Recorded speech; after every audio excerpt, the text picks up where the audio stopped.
Bienvenidos a su canal de la Iglesia Bíblica Bautista, Razón para Vivir, con el pastor Jared Suárez. Vamos a orar. Señor y Padre, gracias porque tu palabra es viva y es eficaz. Gracias porque tu palabra nos enseña, nos instruye, nos redarguye y quiere, Señor, que crezcamos en tu gracia y en tu conocimiento. Señor, habla a nuestro corazón y que podamos ser mejores personas, ser mejores creyentes, ser mejores hijos tuyos. Señor, guíanos a través de este tiempo y en el nombre de Jesucristo. Amén. Amén. Podemos tomar nuestro lugar. Si recuerdan, los capítulos 25 al 27 se le conoce como el pequeño Apocalipsis. Y estos pasajes meramente son una visión de aquello que acontecerá en los tiempos futuros. Entonces dice, en aquel día. Es un día prácticamente incierto, es decir, no se sabe cuándo será ese día, pero al parecer es dentro de muchos días.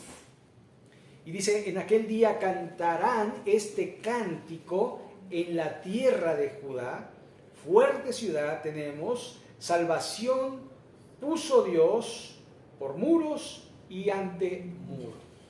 Ahora, una de las cosas que vemos en las noticias en la actualidad es el desafío al pueblo de Israel. ¿Sabe? Usted puede leer encabezados de Estados Unidos, de Inglaterra, de algunos lugares y parece ser que Israel corre peligro.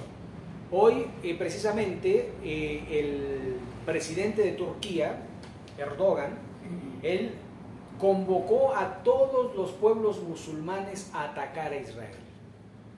Entonces, la mayoría dice, no, pues ya están perdidos. ¿Así? ¿Y qué dice la Escritura? ¿Qué dice Dios? Claro, ellos no son creyentes del Dios de la Biblia y piensan que lo que puede más son las bombas, el dinero y la estrategia, la inteligencia y demás, cuando en realidad se cumplirá toda la palabra de Dios que se ha dicho. Entonces, algo que es importante es cantarán. Este cántico, ¿en dónde? En la tierra de Judá. Si ustedes recuerdan, la tierra de Judá es la tribu de nuestro Señor Jesucristo. Y dice, fuerte ciudad tenemos, salvación puso Dios por muros y ante muro. Entonces hay un muro y después antes del muro, y esto es en cuanto a las defensas que se tenían en una ciudad fortificada. Pero si ustedes recuerden, Dios es nuestra fortaleza, es nuestro amparo, es nuestro refugio. Y de alguna forma, eso es lo que el pueblo de Israel verá al final de los tiempos. Se dará cuenta de todo aquello que hicieron y cómo rechazaron al Mesías, a Cristo el Señor. Y entonces se va a revelar todo aquello a los pueblos, pero sobre todo la promesa es a Israel. Jehová es muro y antemuro. Él es nuestra fuerte defensa. Versículo 2. Abrid las puertas y entrará la gente justa, guardadora de verdades. ¿Sabe? En aquellos tiempos existían las puertas para la ciudad. Ahora no existen las puertas para la ciudad. Ahora existen las casetas de cobro, ¿verdad? Entre una ciudad y otra. Pero no existen unas puertas porque nuestras ciudades no son fortificadas. Muchas ciudades en la antigüedad tenían muro y contramuro y se abrían en la mañana y se cerraban por las noches. Y había vigías había allí el atalaya que estaba de alguna manera viendo lo que pasaba alrededor, y si había alguien por ahí preguntaba, y si había un ataque, los muros y los contramuros ayudaban a la defensa. Pero me llama mucho la atención porque, si usted recuerda, la Jerusalén celestial tiene 12 puertas. Y esas puertas, cada una de esas puertas tiene los nombres de los apóstoles. Y de alguna forma, si está hablando en tiempo futuro, está hablando del gobierno de Cristo en la tierra, lo cual indica que esto es el milenio. ¿Cuándo ocurre el milenio? Bueno, un repaso a la escatología. Después de la venida de nuestro Señor Jesucristo, empieza el periodo de la iglesia. Pero la iglesia será arrebatada, nos lo dice 1 Tesalonicenses capítulo 4, 13 en adelante. Y entonces es un preámbulo a la segunda venida. No es la segunda venida de Cristo, porque dice que recibiremos al Señor en las nubes. ¿Quién? La iglesia. Pero entonces empieza a surgir aquí en la tierra la tribulación y la gran tribulación, con un periodo de 12 años, según nos lo dice Apocalipsis. Se divide en 3 años y medio y 3 años y medio, de la cual también nos habló el profeta Daniel. 7 años. Entonces, allí surge esto, y después viene el Señor Jesús en su segunda venida, y su iglesia, sus santos, vienen acompañándole. Y entonces se desata la liberación. ¿A quién? Al pueblo de Israel. En Romanos capítulo 11, el apóstol Pablo nos dice: ¿ha desechado Dios a su pueblo? Y dice: en ninguna manera, porque de Israel es el pacto y las promesas. Así que Israel no ha sido desechado, pero sin embargo ahora está como a un lado, y la historia es la de la iglesia. Estamos viviendo el periodo de la gracia, donde muchos serán salvos, pero después vendrá la salvación a Israel. Y esto de alguna manera cotejando con Apocalipsis.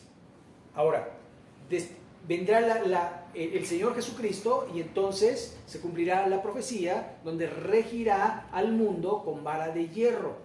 Ese gobierno que querían los judíos en su primera venida, lo va a hacer en su segunda. Ahí es donde se va a sentar en el trono de David.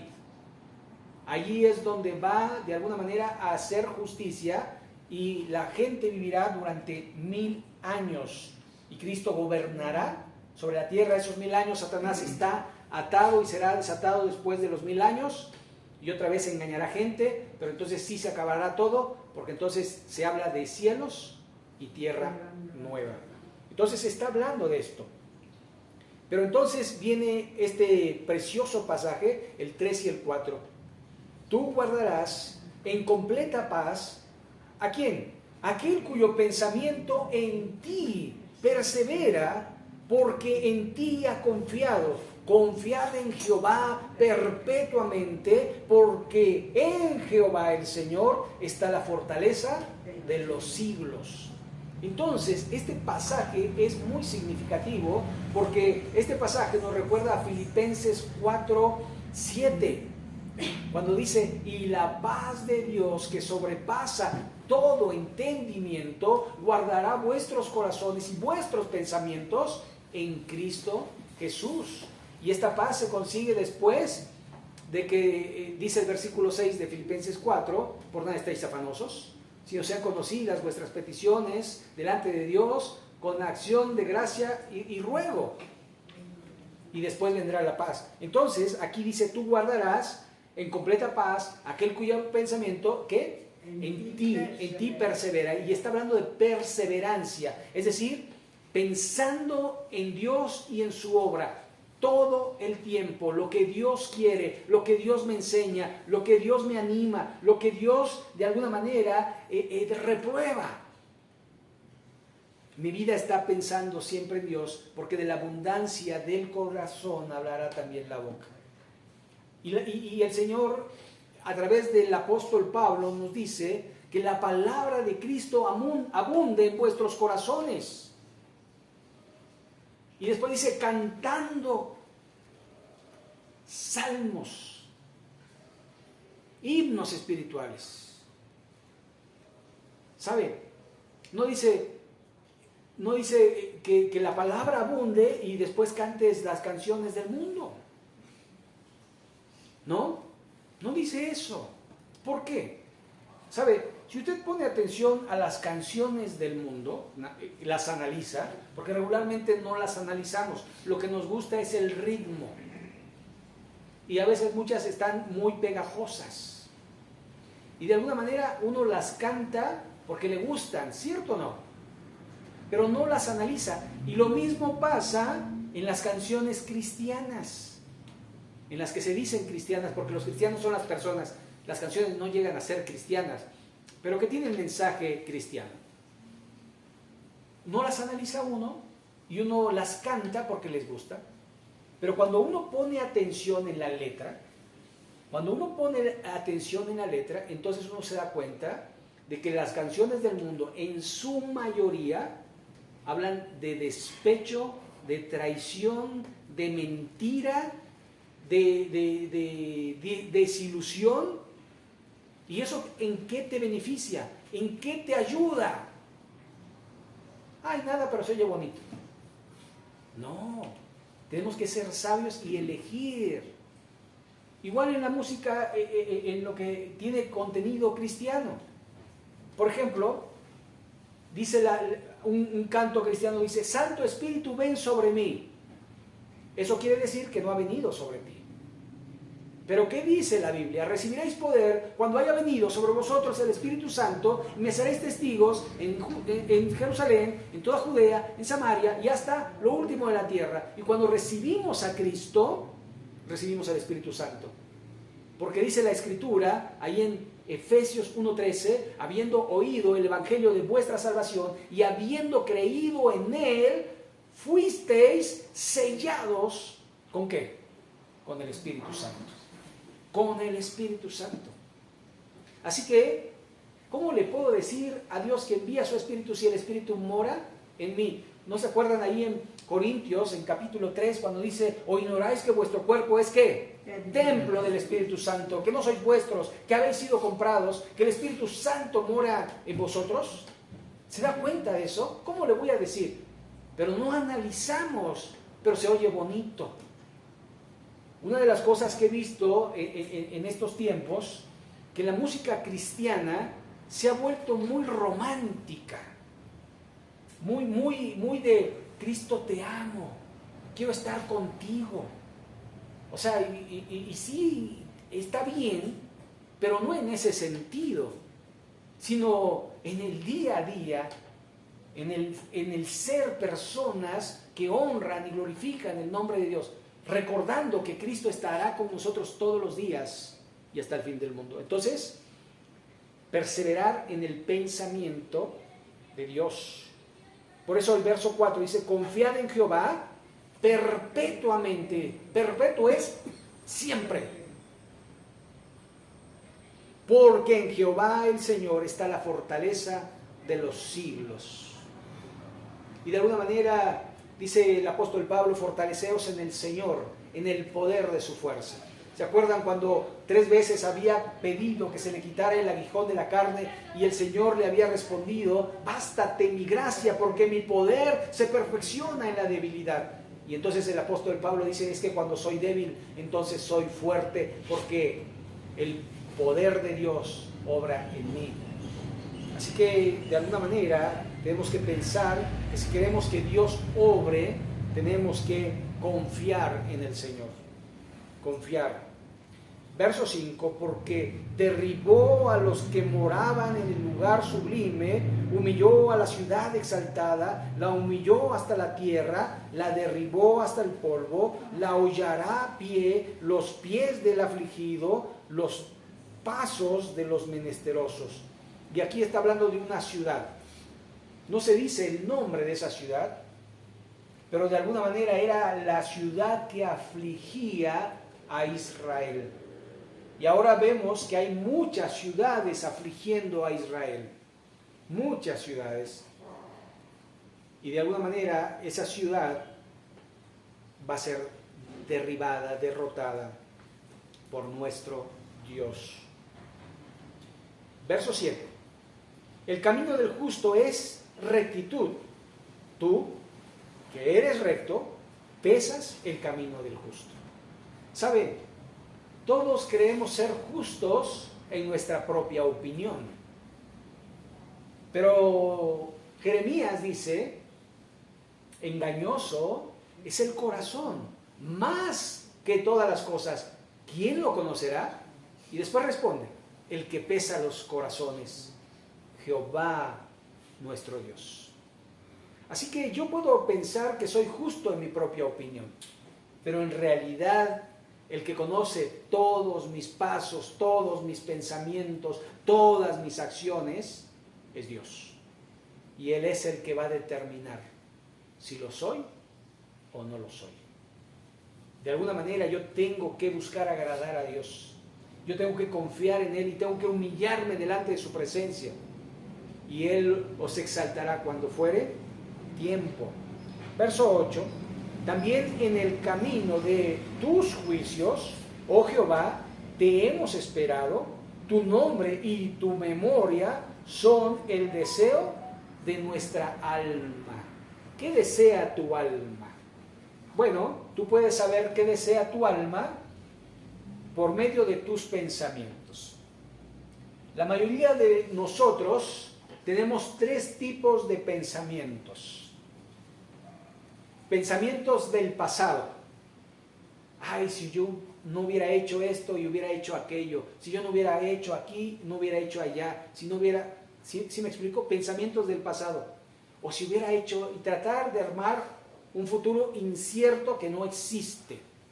Y uno se distrae con el pasado. Satanás te quiere dejar en el pasado. Porque la Escritura dice, olvidando ciertamente lo que queda atrás. O sea, el pasado pasó. Extendiéndome a lo que está por delante, es decir, viviendo el presente. Así que nuestros pensamientos muchas veces se ocupan en el pasado, en lo que vivimos antes. Como Egipto, ¿verdad? Los israelitas que salieron de Egipto decían, en Egipto teníamos puerros, ajos, teníamos carne, teníamos esto, pensando en el pasado. Otro de los pensamientos que ocupan nuestra mente es el futuro. Es el futuro. Uno arma el futuro, ¿no? Uno dice, ay, en el futuro yo me veo así, asado, y se imagina cómo va a ser el futuro. Cuando el futuro lo estás haciendo en tu presente. Yo siembro hoy, cosecho mañana. Todo lo que el hombre sembrare, eso también segará. Así que yo no me puedo ocupar en el futuro porque de eso se va a encargar Dios. ¿Sabe? Como aquellos que decían, mañana iremos a tal ciudad y traficaremos y haremos esto o aquello, cuando mejor deberías decir, si el Señor quiere. Sí, no significa que no planees, no significa que no tengas una visión, pero Dios es el que dirige tus pasos. Dios es el que pone tanto el querer como el hacer, y es el que te desvía o el que te endereza o el que te guía. Otra de las cosas que ocupan nuestro pensamiento, dijimos el pasado, el futuro, pero también algo que ocupa nuestro pensamiento es la imaginación. Imaginamos, ¡ay, que me gané la lotería! ¡Qué bárbaro! Nunca compraste el billete, pero te ganaste la lotería. ¿Sabe? Imaginas lo incierto. Y tu imaginación, ¿verdad? Como dicen, construyes castillos en las nubes. No es algo cierto. Como bien lo dice, es imaginativo, creado por uno mismo. Y mucha gente prefiere estar en la imaginación de su mente que vivir su realidad y cambiar su realidad. De alguna manera, de alguna manera ninguno de esos pensamientos son necesarios en nuestra vida. El pasado pasó, el futuro no lo podemos hacer, el presente es lo que tenemos que vivir y ponerlo en manos de nuestro Dios, y ahí es donde nos debemos ocupar. Por eso este pasaje, cuando dice, también en tu camino, en el camino de tus juicios, oh Jehová, te hemos esperado, tu nombre y tu memoria son deseos de nuestra alma. Mi deseo es que el Señor venga, mi deseo es que yo agrade a Dios, mi deseo es en el hoy, porque mañana no sé si voy a vivir, pero hoy mi deseo es. Verso 9, con mi alma te he deseado. ¿Sabe qué es el alma? Es el corazón, es el centro de las emociones, la voluntad y el intelecto. Ese es el alma. Lo que pienso, lo que soy, lo que siento y lo que hago. Mi voluntad. Dice, con mi alma, es decir, con mis fuerzas, con mis deseos, con mi intelecto, he deseado en la noche. ¿Sabe? Muchos de nosotros nos ha pasado que no hemos podido dormir en la noche. No me hablo de despertarse, porque regularmente nos despertamos en las noches. Despertamos, nos volvemos a dormir, despertamos, nos volvemos a... Pero hay momentos donde no puedes dormir. Y allí es lo que va a ocupar tu mente. Y entonces tú tienes que desear en la noche, y en tanto que me dure el Espíritu dentro de mí, madrugaré a buscarte, porque luego que hay juicios tuyos en la tierra, los moradores del mundo aprenden justicia. Entonces, en vez de buscar una solución al insomnio, tengo que buscar al Señor. ¿Por qué me despierta el Señor? ¿Sabe? Yo me acuerdo de mi abuelita. Mi abuelita es como mi madre, ella me crió. Y yo me despertaba a veces en la madrugada y ahí la veía leyendo su Biblia. Y yo le decía, ¿qué haces esta noche leyendo? Dice, es que no puedo dormir. Y en vez de pensar burradas, pienso en lo que Dios quiere. Y oro por ti, y oro por ellos, y oro por ellos. Y yo decía, no lo entendía, yo era adolescente, no lo entendía. Y yo decía, eso es fanatismo. Eso es fanatismo. Pero ahora comprendo que de alguna manera, ¿de qué sirve estar dando vueltas en la cama como pollo rostizado, verdad? Ahí vueltas y vueltas y vueltas y vueltas. Mejor levántate, lee la Escritura y el Señor te va a dar la paz que necesitas. Y te va a dar el entendimiento y te va a dar el propósito por el cual te ha despertado. ¿Sabe? Dios tiene un propósito. Ahora, dices, es que si no duermo en la noche, en el día, pues con la pena, échate una siestita en el día. Pero busca al Señor. Verso 10. Se mostrará piedad al malvado y no aprenderá justicia. En tierra de rectitud hará iniquidad y no mirará a la majestad de Jehová. ¿Sabe? El malo está destinado a lo malo. Pero de alguna manera aquellos que se han arrepentido han puesto sus ojos en Jesús. El malo será siendo malo. Pero nosotros hemos sido justificados por nuestro Señor Jesucristo. Y Él nos ha dado vida nueva y una vida en abundancia. Y debemos andar en esa vida. Jehová, 11, tu mano está alzada, pero ellos no ven. Verán al fin y se avergonzarán los que envidian a tu pueblo, y a tus enemigos fuego los consumirá. ¿Sabe? La mano está alzada porque Dios dio la orden para ser atacado, para ser destruido. Y ellos no lo ven. ¿Sabe? Es como el malo dice, lo hice y no me pasó nada.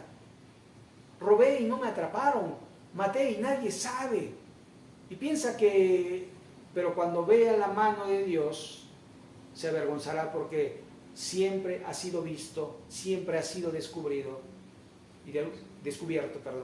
y de alguna manera Dios allí va a hacer la obra de juicio. Y miren lo que dice, el fuego los consumirá. Esto habla del infierno, de aquellos que no se quisieron arrepentir de sus malas obras. Verso 12, Jehová, tú nos darás paz, porque también hiciste en nosotros todas nuestras obras. Jehová, Dios nuestro, otros señores fuera de ti se han enseñoreado de nosotros, pero en ti solamente nos acordaremos de tu nombre. ¿Sabe? Hay un salmo que dice, de alguna manera, que si conoces el nombre de Dios y de su Hijo. Qué curioso, ¿no? En el Antiguo Testamento, diciendo al Padre y al Hijo, y no reconocieron al Hijo. Por esa razón serán avergonzados, serán consumidos. Pero Él puso nuestras obras y nos acordaremos de su nombre y del nombre de su Hijo. ¿Sabe? En cuanto al nombre de Dios, nosotros conocemos Jehová, pero realmente Jehová no existe, el nombre. ¿Por qué? Porque los judíos no se atrevían a mencionar el nombre de Jehová, porque era mencionarlo en vano. Entonces tenían 3 letras que le llamaban el tetragramatón. Y de alguna forma era lo que se le mencionó a Moisés, yo soy.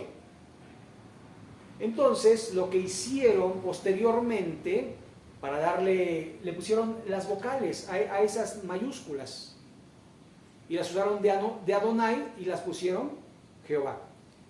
Pero mejor sería Yahvé. Sería una mejor traducción. Es curioso que las Biblias católicas tienen Yahvé. Y de alguna manera Jehová, de hecho, puede ser confuso cuando se conocen los textos originales. Pero así está en nuestra Biblia y nosotros connotamos Jehová con Dios, el Padre de nuestro Señor y Salvador Jesucristo. Así que no está del todo mal. Seguimos, verso 14. Muertos son, no vivirán, han fallecido, no resucitarán, porque los castigaste y destruiste y deshiciste todo su recuerdo. Y esto es a las personas que están en el infierno. No resucitarán. ¿Sabe que a nosotros se nos prometió la resurrección? Jesús dijo, yo soy la resurrección y la vida. El que cree en mí, aunque esté muerto, vivirá. Y cuando es el arrebatamiento de la iglesia, dice, los muertos resucitarán primero. Luego, los que habremos quedado, seremos transformados y recibiremos al Señor en las nubes. Así que nosotros tenemos esta esperanza de que un día nuestros cuerpos resucitarán transformados para ir a un lugar que es santo, donde habita un Dios que es 3 veces santo. Así que tenemos esa esperanza. Verso 15, aumentaste el pueblo, oh Jehová, aumentaste el pueblo, te hiciste glorioso, ensanchaste todos los confines de la tierra. Esto es porque cuando hay la gran tribulación, si ustedes recuerdan, si ustedes leen acerca de los sellos y de las trompetas y de las copas de la ira de Dios, hay una gran mortandad en la tierra. Hay exterminación, pero Dios va a repoblar la tierra en el milenio con su pueblo y será glorificado su pueblo. Verso 16, Jehová en la tribulación te buscaron, derramaron oración cuando los castigaste. Y esto, de alguna manera, los justos harán eso. Los injustos en la gran tribulación, ¿sabe qué van a hacer? Van a maldecir a Dios. Y buscarán la muerte y no la hallarán. Pero el justo que se arrepintiere, ese de alguna manera va a ir y va a orar y va a entender el propósito de Dios.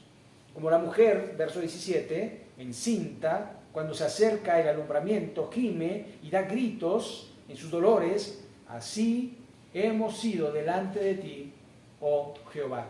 Y si hay un pueblo que ha sufrido, es el pueblo israelita. El pueblo de Israel.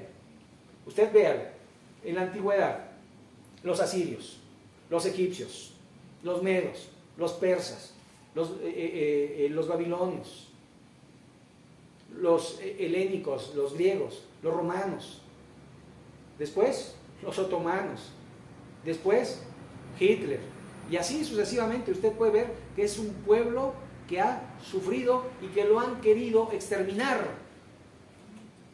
pero Dios ha guardado a su pueblo, porque el pacto y las promesas son de Israel, y Dios no miente. Así que un día va a restaurar a su pueblo. ¿Y cómo ha sufrido? Verso 18. Concebiremos, tuvimos dolores de parto, dimos a luz los viento, ninguna liberación hicimos en la tierra, ni cayeron los moradores del mundo. Tus muertos vivirán, tus cadáveres resucitarán, despertad, cantad moradores del polvo, porque tu rocío es cual rocío de hortaliza, y la tierra dará sus muertos. La resurrección. La resurrección no solamente de los que creyeron en el Antiguo Testamento, sino de la nación de Israel.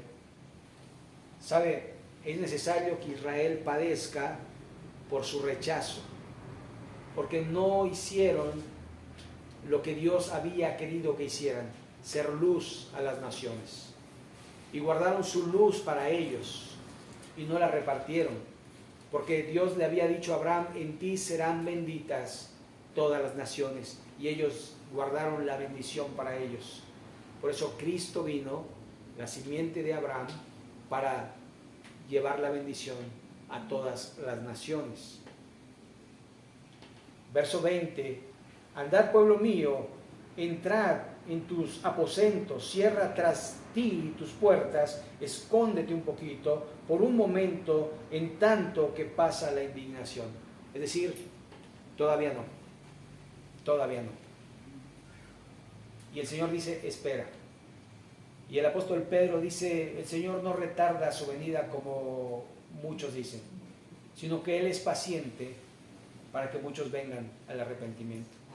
No es cuando yo quiera, no es cuando yo piense, sino cuando el Señor lo decida. Verso 21. Porque he aquí que Jehová sale de su lugar para castigar al morador de la tierra. ¿Por qué? Por su maldad contra él. Y la tierra descubrirá la sangre derramada sobre ella y no cubrirá ya más a sus muertos. ¿Sabe? Hay maldad sobre la tierra. Hay maldad sobre la tierra y cada vez se ve más. Cada vez. ¿Sabe? Una de las cosas que han naturalizado los seres humanos es la homosexualidad. Ya los niños pueden cambiar de sexo si quieren en algunos países. Hay clínicas de cambio de sexo infantil.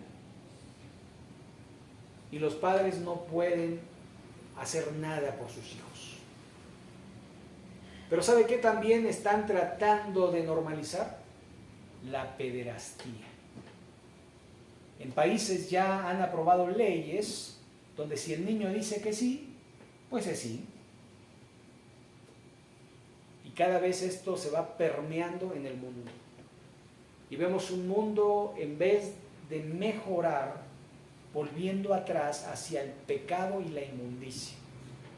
Es la razón por la cual Dios ha de castigar al morador de la tierra, porque no le buscaron. Pero hay un pequeño remanente, un remanente de Israel, pero ahora el remanente es la iglesia. Pero ¿qué pasa si en la iglesia no hay compromiso? Si la iglesia sigue pecando, si la iglesia sigue haciendo la vida como la hace el mundo y no hay diferencia. ¿Será que, como dijo Cristo acerca del trigo y la cizaña, porque la cizaña crece al lado del trigo y no se puede distinguir hasta que esté madura? Y una de las características de la cizaña es que no da fruto y está siempre espigadito, pero el trigo por el fruto se dobla y se distingue. Y Jesús dijo, por sus frutos serán conocidos. Y nosotros de alguna manera estamos en este mundo de paso. No somos eternos, no somos inmortales. Pasaremos de este mundo. Pero la pregunta es, ¿estamos siendo verdaderos creyentes? ¿Estamos viviendo verdaderamente la vida cristiana como Él quiere? ¿O estamos viviendo en el mundo y en la iglesia? ¿Qué somos? Si somos así, somos tibios. ¿Y qué dice Dios acerca de los tibios? Precisamente en Apocalipsis capítulo 3, verso 16, por cuanto no eres ni frío ni caliente, te vomitaré de mi boca. Lo cual indica que a Dios le da asco las personas tibias. Es mejor, como dice el apóstol Pedro, mejor que no hayas conocido al Señor y que conociendo al Señor se ha blasfemado su nombre. Así que lo que Dios quiere es santidad. Y la santidad, de alguna manera, se busca. La santidad, de alguna forma, se anhela.